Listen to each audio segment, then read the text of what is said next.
Princess! Antay mo naman ako! Bilisan mo kasi, Bebang! Malapit na tayo sa bahay natin eh! Wait lang!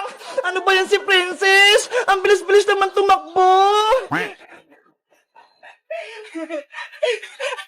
Bilis, Bebang! Malapit ko na makita si nanay!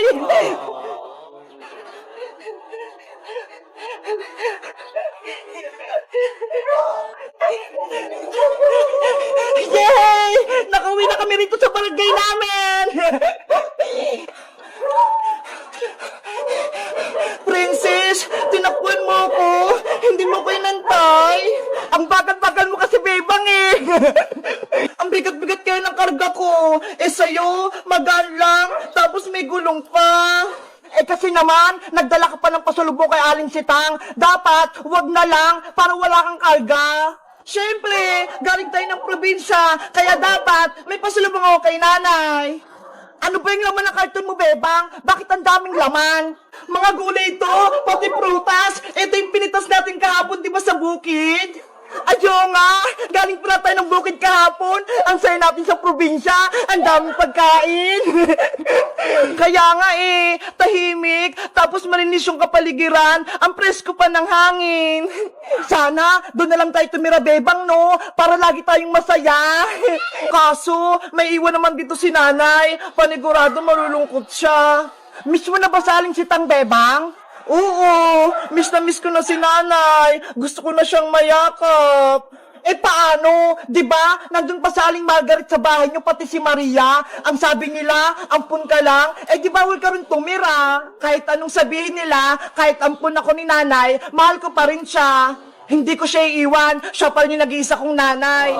Wow! Ang bait mo naman, Bebang! Kaya ikaw, Princess, mahalin mo lang si Aling Tere. Kahit lagi kanyang pinapagalitan at inuutusan, huwag kang magtatampo sa kanya. Kasi lahat ng mga nanay, mahal ang kanilang mga anak. Mahal ko naman si nanay kasi lagi niya akong inaalagaan, pati binibigyan ng baon sa school, pati mga pagkain binibilhan niya rin ako. Kahit hindi kanya bigyan ng baon, dapat mahalin mo pa rin yung nanay mo. Hindi pwede yun, no? Dapat lagi akong may baon para may pagkain ako sa recess. Princess, kung anong ibigay sa atin ng magulang natin, dapat tanggapin lang natin. Maliit man o malaki yung baon mo, dapat maging masaya pa rin tayo. Kasi pinaghirapan nila yung mga binibigay nila sa atin. Sige na nga, hindi na nga ako magreklamo kay nanay. Ayan, dapat laging ganyan, Princess. Mahalin natin yung nanay at tatay natin. Asya, Bebang, mauna na ako sa bahay namin. Baka inantay na ako ni nanay. Okay, uwi na rin ako sa bahay, Princess. Mag-iingat ka, ha? Bye-bye, Bebang. Maglaro tayo mamaya sa bahay. Sige! Kamusta na kaya si nanay? Miss niya na rin kaya ako? Bebang ko, miss na kita. Isang linggo na kitang hindi nakikita. Gusto na kitang mayakap. Bebang ko, umuwi ka na. Tara, Big Bird, umuwi na tayo.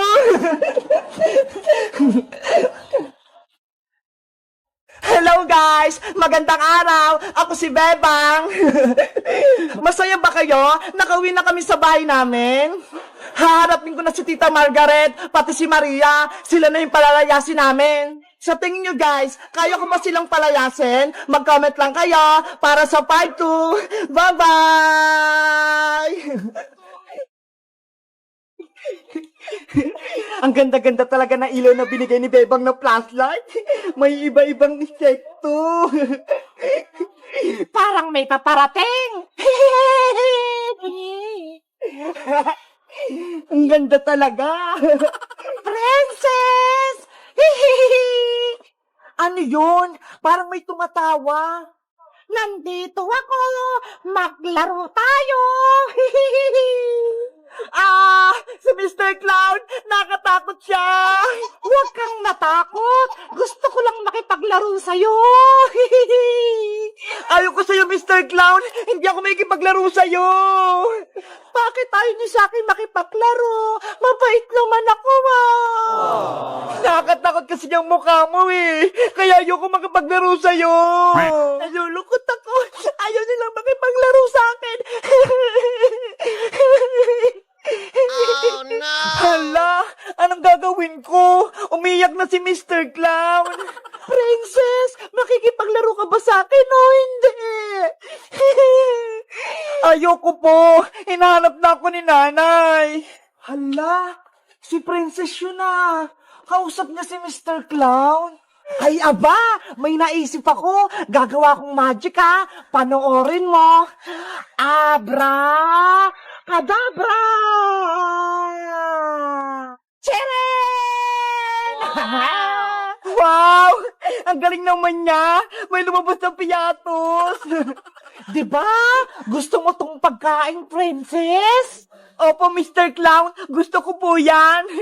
O sige, sa'yo na to. Yahoo! May pagkain na ako! Naku, si princess kinuha pa yung pagkain. Gusto mo pa ba ng pagkain, princess?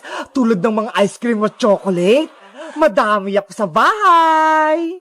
Talaga po, Mr. Clown? Marami kayong masarap na pagkain sa bahay nyo? Oo, sa bahay, marami. Pero dapat, sumama ka sa akin para bigyan kita. Sige po, Mr. Clown. Sasama po ako sa inyo. Halika na, princess. Umalis na tayo. Oh no! Lagot! Sumama siya kay Mr. Clown. Baka hindi na makabalik si princess. Nasaan na kaya si princess ko? Princess! Princess! Hala, sa Aling Tiriyo na. Tinatawag si princess. Bakit kaya? Princess! Nasaan ka na? Aling Tere, magandang araw po. Hay nako, hindi maganda yung araw ko, Bebang. Bakit po? Si princess, nawawala. Ano po? Nawawala si princess? Hindi pa siya umuwi kagabi pa. Nakita mo ba siya? Hindi po, pero po kagabi, galing po siya sa may bahay. Tapos, umuwi rin siya. Binigyan ko pa nga po siya ng flashlight eh. Ano na kaya nangyari kay princess ko? Bakit pa hindi pa siya umuwi? Bebang! Aling Tere, may sasabihin po ako sa inyo. Ano yung sasabihin mo, Iska? Si Princess po, nakita ko po siya kagabi. Nasaan si Princess Iska? Saan mo siya nakita? Huwag po kayo mabibigla, Aling Tere, ah. Si Princess po, sumama kay Mr. Clown. Ito nga po yung flashlight, oh. Naiwan niya pa kagabi. Oh, Ayan nga yung no. binigay kong flashlight kay Princess. Bakit siya sumama kay Mr. Clown? Hindi niya naman kilala yun eh. Mamaya masamang tao yun. Si Princess talaga, matakaw. Namawablema tuloy si Aling Teresa kanya. Bebang, Iska, hanapin na natin si Princess ko para makabalik na siya sa may bahay. Sige po, Aling Tere, sasamahan po namin kayo sa paghahanap. Di ba, Bebang? Sana mahanap natin siya agad. Tara po, hanapin po natin siya doon. Meanwhile, Princess, halika na rito! Mr. Clown, antayin mo ko. Bilisan mo naman, Princess! Bakit po kasi ang bilis-bilis yung tumakbo? Pagod na ako eh. May magic ako sa'yo para hindi ka mapagod. Abra! Kadabra! Wow! Lobo! Lumilipad-lipad! O ito, kunin mo. Regalo ko sa'yo to. Ang ganda-ganda naman po ng lobo na to! Si Hello Kitty! Tara na, Princess! Para makauwi na tayo sa bahay namin. Saan po ba tayo pupunta, Mr. Clown? Saan ba yung bahay nyo? Pupunta tayo sa circus. Maraming mga pagkain at mga palaruan doon. Talaga po, gustong-gusto ko po pumunta sa may circus. Siguradong masisiyahan ka doon. Gagawin kitang payaso. Excited na ako pumunta sa circus. Yahoo! a few moments later. Princess, nasan ka na? Princess, magpakita ka na. Aling Tere, hindi naman natin mahanap si Princess dito eh. Hanapin lang natin siya. Baka may masamang mangyari na kay Princess.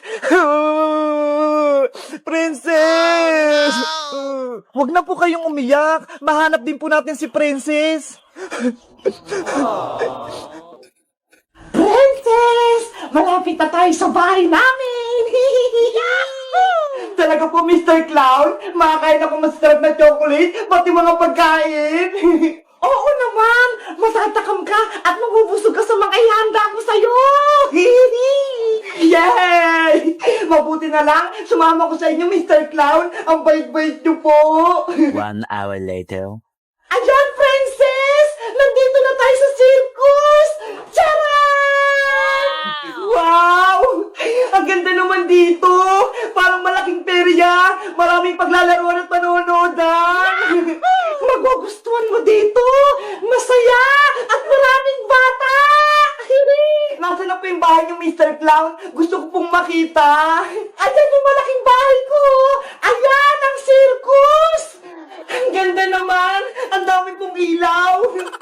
Pumasok na tayo sa loob, Princess! Para magsimula ka ng magtrabaho! Ano po? Magtatrabaho ko sa inyo! Princess! Princess! Aling Tere, gabing-gabi na. Hindi pa rin natin nahanap si Princess. Umuwi na po tayo. Bukas na lang po natin hanapin si Princess. Ayoko umuwi. Kailangan ko mahanap yung anak ko. Pero madilim na po, Aling Tere. Hindi na po natin makita si Princess. Kanina pa po tayo dito paikot-ikot eh. Iwan nyo na ako dito, Bebang. Iska, kayo na lang yung umuwi. Hindi ka po namin iiwanan dito, Aling Tere. Baka po kasi may kumuha sa inyo dito eh. Ano? May kukuha sa akin? Sino?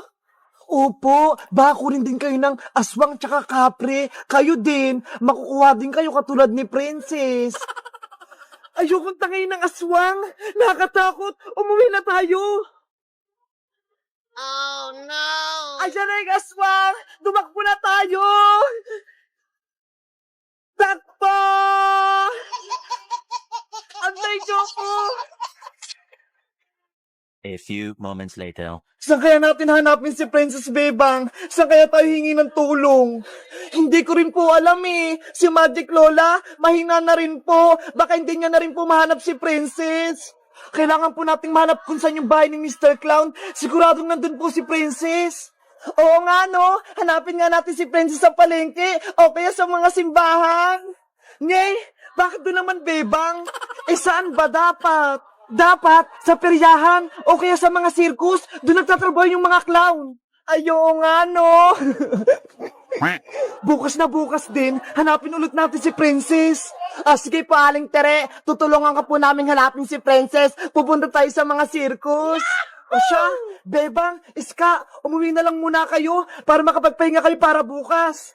Kayo rin po, Aling Tere, magpahinga na lang po muna kayo. Mr. Clown, bakit naging ganito yung mukha ko? Naging katulad na kita. Isa ka ng clown princess? Bakit? Hindi mo ba nagustuhan yung mukha mo? Ayoko po nito. Tanggalin niyo po ito nasa mukha ko. Wala ka nang magagawa. Dahil makakasama na kita habang buhay. Ibalik niyo na po ako sa amin. Baka hinahanap na ako ng nanay ko. Sana hindi na lang ako sumama sa inyo. Diba? Gusto mo rito? Dahil maraming pagkain? O ito, bibigyan kita. Abra! Kadabra! Wow! O ayan, kunin mo na. Hindi ko po yan kukunin. Gusto ko na pong umuwi. Hindi ka na makakauwi sa inyo. Kaya kunin mo na to para may pagkain ka. Oh, no. Nanay, tulungan niyo po ako dito. Ayaw ko rito. Ang pangit na ng